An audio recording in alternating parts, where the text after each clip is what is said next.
ബീഹാർ ഇന്ത്യയുടെ രാഷ്ട്രീയ പരീക്ഷണശാലയായി എക്കാലവും നിലകൊണ്ട ഒരു സംസ്ഥാനമാണ്. രാജ്യത്തെ ജനാധിപത്യവും ഭരണഘടനയും അതിൻ്റെ ഏറ്റവും കടുത്ത പ്രതിസന്ധിയിലൂടെ കടന്നുപോകുന്ന അവസരത്തിലാണ് ബീഹാർ നിയമസഭാ തെരഞ്ഞെടുപ്പിനെ അഭിമുഖീകരിക്കുന്നത്. എൻഡിഎയുടെ കേന്ദ്ര ഭരണം തന്നെ താങ്ങി നിർത്തുന്ന നിതീഷ് കുമാറിന്റെ തട്ടകത്തിലാണ് ഈ തെരഞ്ഞെടുപ്പ് നടന്നത്. നിരവധി മുഖങ്ങൾ മിന്നിയും മാഞ്ഞും പോയ ബീഹാറിന്റെ പ്രചാരണ കോലാഹലങ്ങളിൽ കൂട്ടിയും കിഴിച്ചും ബാക്കിയാവുന്ന ചിലരുണ്ട്.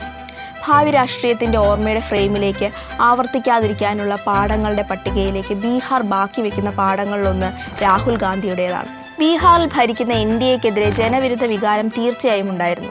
പക്ഷേ അതിനെ കൃത്യമായി ഉപയോഗിക്കാൻ രാഹുൽ ഗാന്ധിക്ക് സാധിച്ചില്ല. രാഹുൽ ബീഹാറിലുടനീളം സംസാരിച്ച വിഷയം വോട്ട് ചോരി മാത്രമായിരുന്നു. വിഷയം പ്രാധാന്യമെങ്കിലും പട്ടിണിയും തൊഴിലില്ലായ്മയും കൊണ്ട് വലഞ്ഞ ബീഹാറിന്റെ ചിന്തകളിലേക്ക് അതൊന്നും കയറിപ്പോയതേയില്ല. മറിച്ച് സഖ്യകക്ഷിയായ RJDയുടെ തേജസ്വി യാദവ് സംസാരിച്ചത് മുഴുവൻ ബീഹാർ നേരിടുന്ന അടിസ്ഥാന പ്രശ്നങ്ങളെക്കുറിച്ചായിരുന്നു. കനത്ത തൊഴിലില്ലായ്മ, സർക്കാർ ജോലികൾ ഒരിക്കലും നടക്കാത്ത സ്വപ്നമായത്, വർദ്ധിക്കുന്ന പട്ടിണിയൊക്കെയായി ഭരണമാറ്റത്തിന്റെ ആവശ്യകത തേജസ്വി നാട് നീളെ ബോധിപ്പിച്ചു. ഏറ്റവും താഴെത്തട്ടിലെ ജനങ്ങളോട് RJD കാലങ്ങളായി സംസാരിക്കുന്ന അടിസ്ഥാന രാഷ്ട്രീയമായിരുന്നു തേജസ്വിയുടെ കൈമുതൽ. അത് അദ്ദേഹം കൃത്യമായി ഉപയോഗിച്ചു. പക്ഷേ അതിന് കൃത്യമായ മാധ്യമ ശ്രദ്ധ പോലും ലഭിച്ചില്ല. അതിന് കാരണം രാഹുൽ ഗാന്ധിയുടെ പര്യടനമായിരുന്നു. രാഹുൽ ഗാന്ധിയുടെ യാത്ര മാത്രമായി പ്രതിപക്ഷ മുന്നേറ്റം ഒതുങ്ങി. ക്യാമറ കണ്ണുകൾ തേജസ്വിയെ കണ്ടതുകൂടിയില്ല. ഇതോടെ തേജസ്വിയുടെ കഷ്ടപ്പാടിന് വേണ്ടത്ര മാധ്യമ പിന്തുണ ലഭിച്ചില്ല.